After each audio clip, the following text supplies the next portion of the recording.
CPA live.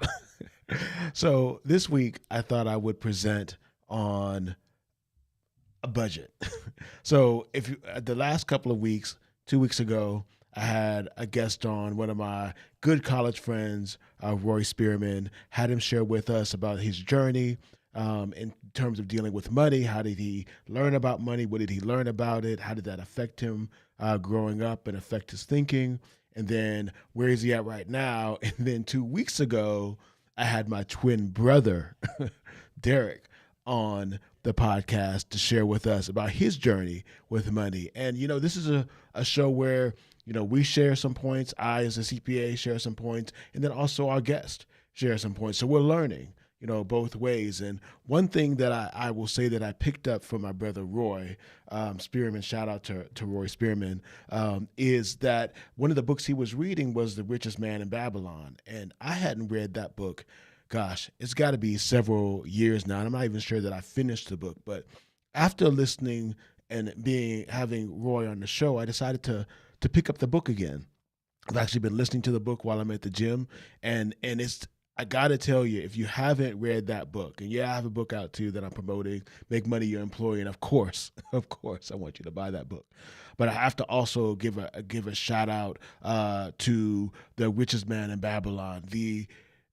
If you want to start to get into a money mindset, and that is one of the things I talk about in my book, is that when you're starting to deal with money, and how do you start making money work for you, and how do you gain control of it, and how do you start making it really grow, it starts with a mindset, right? Because they talk about, poverty mindset, right? And, you spend everything you got. In this book, The Richest Man in Babylon, there's a conversation that's happening, between these two gentlemen, and they're talking through, like, he's asking, like, he's asking that the rich guy, like, how do I, start, gain wealth? And there's several things that, and laws that they talk about, and principles that are explained in the book. And I'm not going to get into all of them in this particular episode. We'll actually, revisit that in future episodes.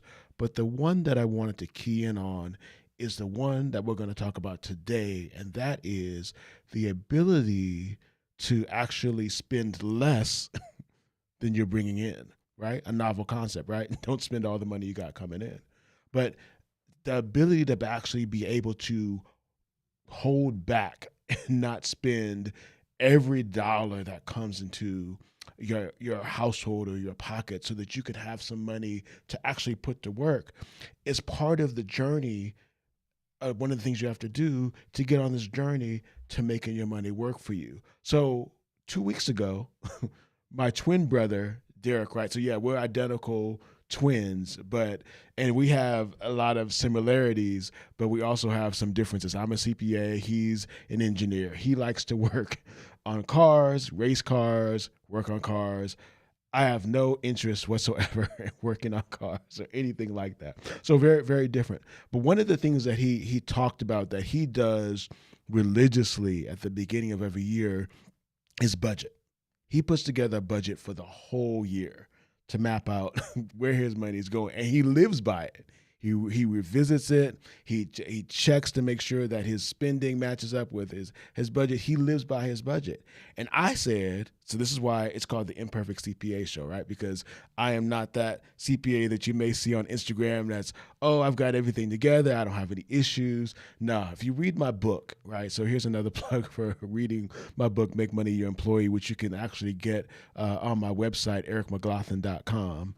You can actually go there and order the book. I'd appreciate the support. But in the book, I talk through all the different things that I've been through, from bankruptcy to foreclosure to having vehicles repossessed, and so I've been through a lot of things to get to the point where I am now. And thank God for His grace and where I am now. But one of the things that would have helped me in my journey have a better handle on my money is to have had a budget, or what some people might want to call a spending plan. So what I'd like to do today is, I didn't think I would just talk through a budget. So I've mentioned and made reference to it on, the show I did with my brother a couple of weeks ago, what it is. But I thought what I'd actually do is be transparent, as I am in my book, and actually transparently share with you the budget that I created for myself. And just walk through a couple of elements of it, because I think that's really important, because what I'm showing you too is, listen, I'm learning just like you all are learning. And so I said, you know what, I'm going to go ahead and put together this budget. I'm going to show you what I've done. I'm going to show you any insights that I've gotten from it. And please feel free, if you're on the live, if you're watching it live, feel free to ask your questions, and I will try to address them the best I can. If you put comments in after the live is finished, I'll try to address them, afterwards. Or, feel free to go to my website, ericmcglothen.com, and just ask your question, and I'll see what I can do. So listen, I'm going to have the producers go ahead and put up the budget on the screen so we can walk through it. So this is my budget. This is actually Eric McGlothen's personal budget. I know you're like, what? This dude is actually sharing, what money he's got coming in and what money's going out. But I believe that, the Bible says we overcome by the blood of the Lamb and the word of their testimony. So part of that is being able to share where you've been, and so that others can learn. So I'm not upset or afraid to share. I'm actually happy to share, because we all can learn together. So listen, I told you that I did this budget, right? So that's why, look, that across the top, right? So when you do these budgets, and this is an example, and I'm happy to share this spreadsheet with you. I'll try to get it loaded up on my website. But in the meantime, if I don't get it loaded up and you just want a copy of this template, if you send me a message via my website, ericmcglothen.com, or send me a message in Instagram, Imperfect CPA, or Facebook, Eric McGlothen or Eric McGlothen LLC, or even on our YouTube, Imperfect CPA, I'd be happy to share this budget with you. But listen, so this budget, right, you got to look at what money you got coming in first, right? So this is the first part, right? So whether you've got a job, right? So I've got wages up here, whether you've got investments, I've got draws here because I have an LLC. And so part of my income comes through getting a W-2 from the businesses that I have. And part of my income comes through draws. Now you can look on my budget. You can see for June, for example, my W-2 income is $2,847, but my draws from my business are $30,000. So listen, I'm a tax strategist. When I can get caught up in what I could talk about, or how much should be W-2 and so how much should be draws, I am a work in progress. I'm getting there, but this is where I am right now. So $32,000, right, is what I have for the month. So this is the part that we want to get to first, is we need to identify for ourselves. I needed to identify for myself, how much money do I have coming in, so I can know what I got to work with, right? Then I go through my expenses. So this template was already laid out. I didn't create this. This was just done in Excel. I just pulled it. Some people want to use budgeting apps. I needed to be a little more old school in getting started. I will eventually get to maybe putting my budget in QuickBooks or Rocket Money or some other thing, but this is where we're at right now. So this is my mortgage, right? My mortgage is $3,497.85, including interest and insurance. Then I didn't put insurance here because my insurance is inside my mortgage. I put my estimate of what my electric bill is, my gas bill, my water, and that comes to a total of $3,943. So now I can see on my budget, right, how much I'm spending on household, expenses. Not going to do a whole bunch of analysis yet. Just need to see right now, what's the number look like? I would challenge you, look at what your number is. Look at how much money you're bringing in.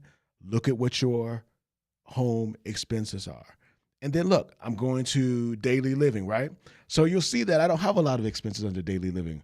Why is that? I don't have my wedding ring on. I left it at home, but I am married for 27 years. My wife, Tanisha, hey, she's somewhere out there.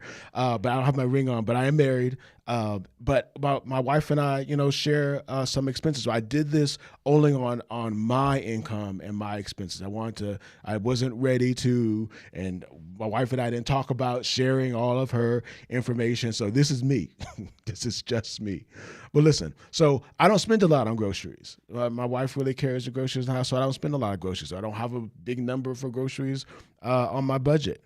But I do have a larger number for dining out. So, we go out to eat. I have Two sons, one that's 24, he's in the Coast Guard, and well, he's actually 25 now. He just had a birthday, so he's 25 and in the Coast Guard. And I have an 18-year-old that's going off to LSU.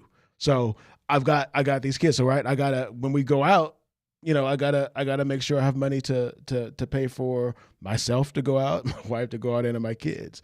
But this number is probably gonna go down once they get out the house. I mean, I just budgeted like this through the end of the year, right? $500. I did it each month, but that number is gonna probably go down, and you'll see as I walk through some of my other expenses that they're actually adjusting based upon future events. And that's really what you should do is you really, when you're going through this budgeting model, it should just not just be like just plugging in numbers and just to say that I've done it. The goal is to really start to see where you're spending your money because, and I'm going to get back to this, but in my book, I even give an example of how, in order for me to have started even saving money to, Dave Ramsey talks about, even creating like that $1,000, emergency fund.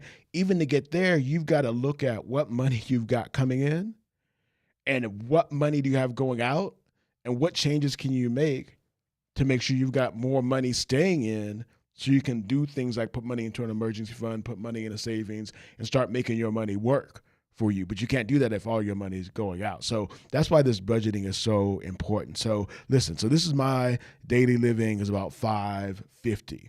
The other thing I will say is before we go to the next line item is this is just my personal budget.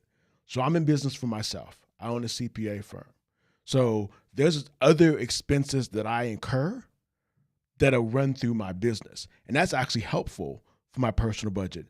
For example, when I'm at lunch and when I'm at work and I'm going out to lunch and I'm going back to my desk to work, I expense that through my company because that becomes a company expense, not a personal expense. So it saves my personal budget. I also have a company car. So my company car is on my business budget, not on my personal budget. That saves my personal budget some money. So there's strategies like that can be employed. I don't want to get that far in, but I just want to share with you those things before we go further, into this budget. So then we talk about transportation, right? So I'm showing you my transportation costs. So I've got fuel in here.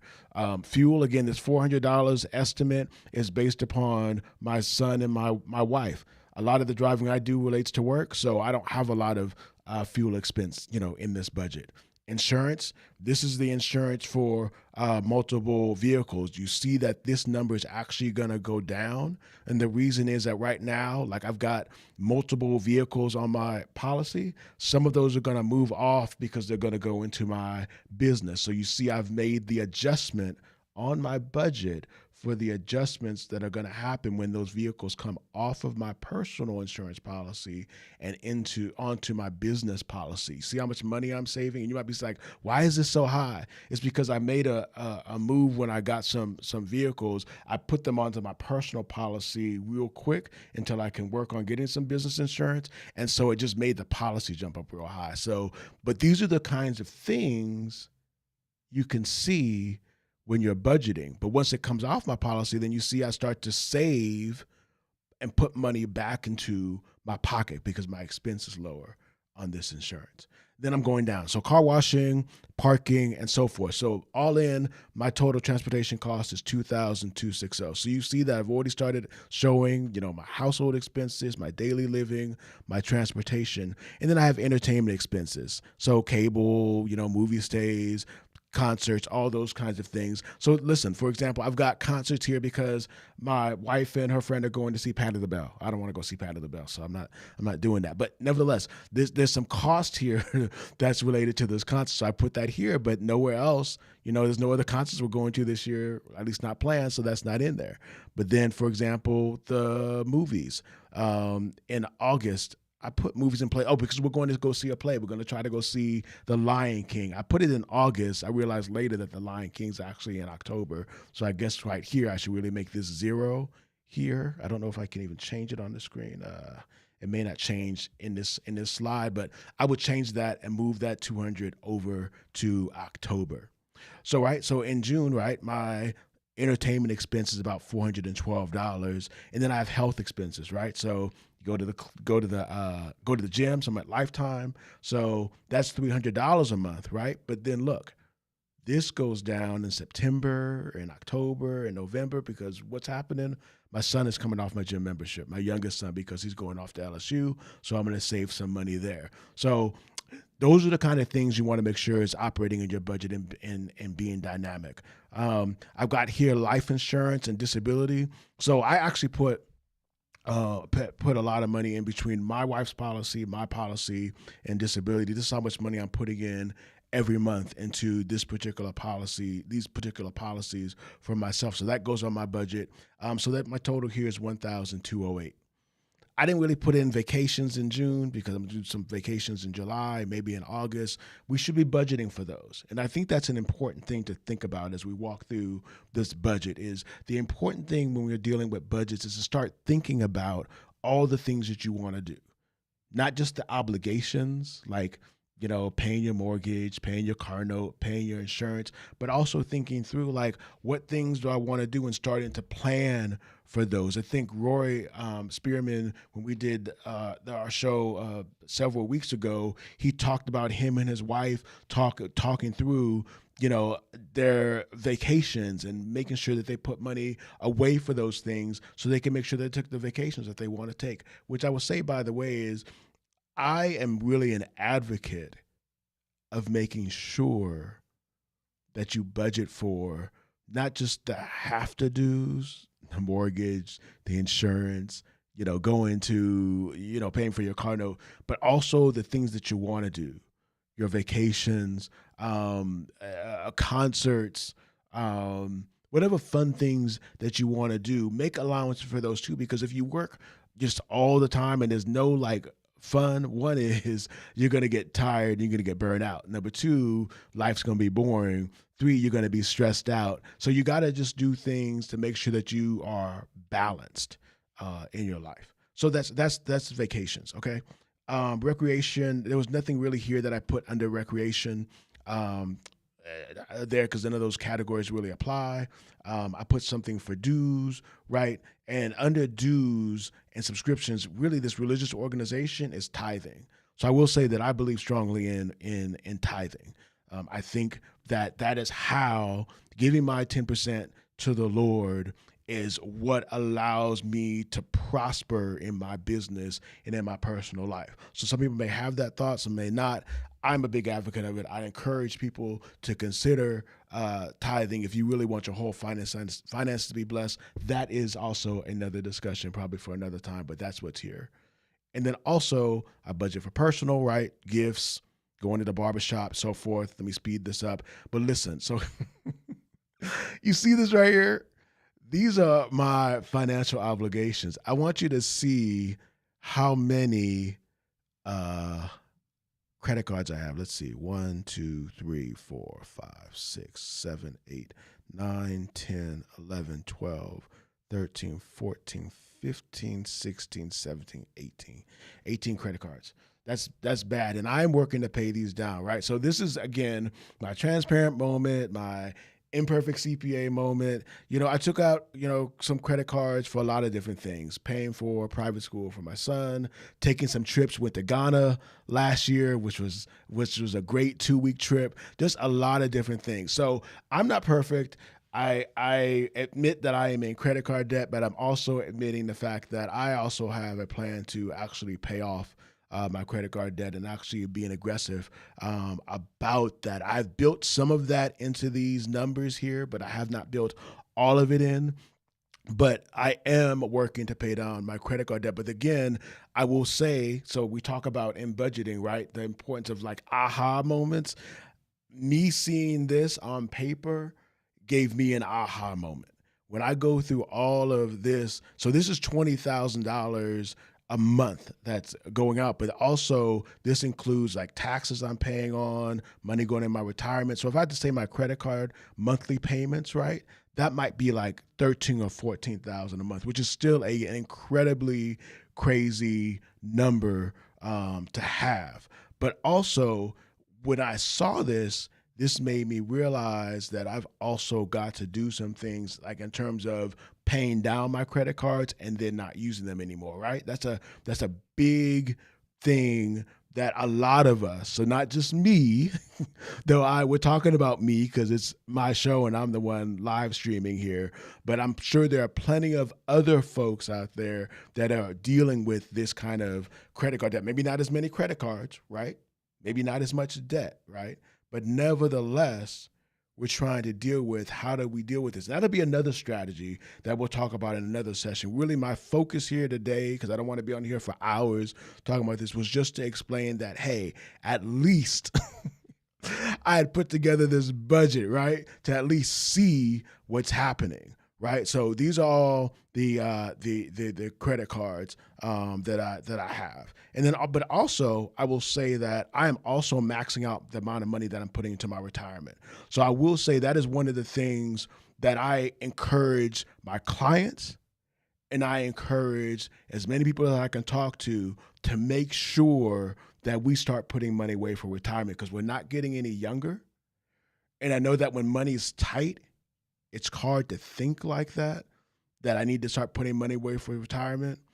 But Clark Howard, my wife and I used to listen to Clark Howard a lot when we were driving. We used to live in Beaufort and have these long drives from downtown to Beaufort to get home, to Lawrenceville to get home. And one of the people that we listened to was Clark Howard. And Clark Howard, who's he talks a lot about money and saving money and how to do better with money, talked about the thing that, when it deals with retirement, right? Because a lot of times we may have to pull from our retirement for emergencies.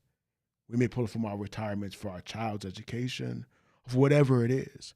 But there's something important about, putting money away for retirement, because outside of Social Security, if you don't have a pension and such, like there's not really a fallback, for when you get retired, right? Unless you're going to rely on your parents or an inheritance or something. Most of us don't have a backup if we don't have Social Security, if we don't have a pension, and we don't have retirement. So we got to make sure that we stay disciplined, right, and put some money away for retirement. Clark even says that above, put your child's education, because sometimes, we'll say we'll finance we'll pull money out of our retirement to try to make sure that we pay for our child's education. They can get out debt free. Well, that's a good approach, but the bad side of that is if that cash is spent, you're putting yourself behind. So I have been pretty diligent, at least in the past 5 years, to make sure that I put money away in retirement. And I will also tell you, and I tell you this in my book as well, that I started late. So I've only been putting money in my retirement diligently since like 2018, right? I started back when I graduated from college. I worked at Deloitte, started putting money away then, but I was young. I didn't understand what retirement was. So what do? You pull money out of your retirement, when you leave the company. I did the same thing again, I think, when I went to Southern Company. So I had to get into a mindset, right? We talk about changing your mindset. I had to change my mindset and realize, look, I've got to do something different.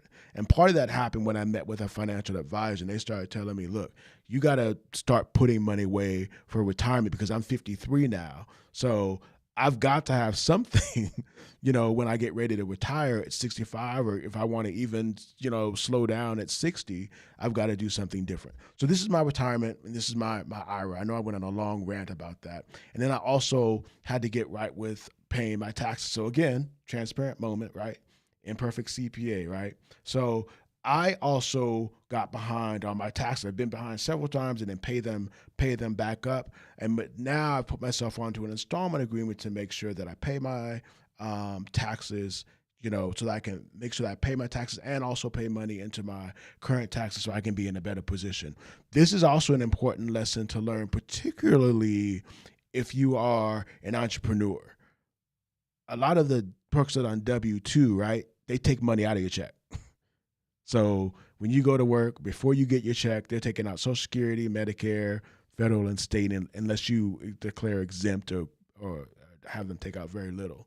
When you're an entrepreneur, unless you put yourself on payroll, you've got to be very deliberate about paying your taxes, making estimated tax payments to the IRS in the state so you don't get behind. Because let me tell you from personal experience, and I'm sure there's a lot of witnesses I have out there in this Facebook congregation, Instagram congregation, YouTube congregation, that once you get behind in your taxes, it can be very hard to get out.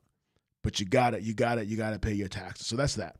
And then lastly, I put on here my investments. So I also put money in terms of, in addition to retirement, I've also got some money going into Acorn and Robinhood and a savings account. And I don't think I put on here, I also have some money going into a CD at Navy Federal. So that needs to go on here as well. So I've got to make some additions. Now you can see, right, compared to all the other expenses I have, right, $820 going into my savings account monthly is nothing compared to all these other expenses that I have, right? So this is what I've got to do, but this is also what you've got to do out here in Facebook, YouTube, Instagram land. And that is to make sure that you start saying, where can you start cutting expenses so that you can be able to put more money into your savings and your investments and your retirement. I am actually, now that I've got this budget put together, I am going to modify it so that I can start to accelerate some of my credit card payments. And I will probably show that to you on a future show, as well as periodically showing you my progress with the budget, because I want you to see in real life, like the ups and downs and the struggles of, dealing with managing money, So if I go to the bottom, right, this is the total expense of my monthly budget. It's like $32,000, which is probably like, you're like, that is crazy. And it is. It's fortunate that I have, a business and businesses that help me support these things, but at the same time, it also makes me run real lean, which is why you see some money going into investments, some money going into savings, but not as aggressively as I would like. But I will also tell you that there's some things that are happening that are going to change this picture by the end of the year, and I'm very thankful for that. But my point is, right, as we kind of wrap up this brief live that I just wanted to do related to budgeting, is that we got to do this. We've got to map out what is happening with our money, how much money we've got coming in, right? And how much we've got going out. Because the other thing that you're seeing here, right, if I go to the very bottom, right, of this budget spreadsheet, which again, you can get, it's just an Excel document, is, so for June, right, I am balanced, right? So I have enough money to cover all the things that I have.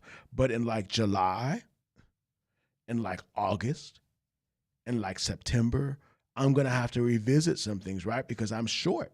That's what this red says. This July short $7,500, $7,200. So something has to give up here, or I've got to bring in more income where? Up here, to make this work. Now, I will say that is one of the things that I do like about entrepreneurship is in a W-2 job, and again, I'm not knocking, so please, there's no judgment here. I'm just speaking and talking. For the most part, you've got a salary that you're dependent on, unless you're like commissions and or sales where you have some fluctuation. But in entrepreneurship, so you can have more flexibility potentially in terms of your revenue generation and also how much money you bring home, because it's a eat what you kill kind of situation. And also there's other things that you can sometimes do to bring in additional revenue. And that's one of the things that has helped me out, to be just completely candid, flat out, honest, thankful to God for his grace and his mercy towards me in terms of my finances, that I've been able to work through this. And I wanted to share this with you. I wanted you all to see this, and I want you all to ask your questions, because there's others of us out there. This may not be your situation. You may not have this kind of debt or these kinds of expenses, but there are things that are happening with you where your finances are upside down.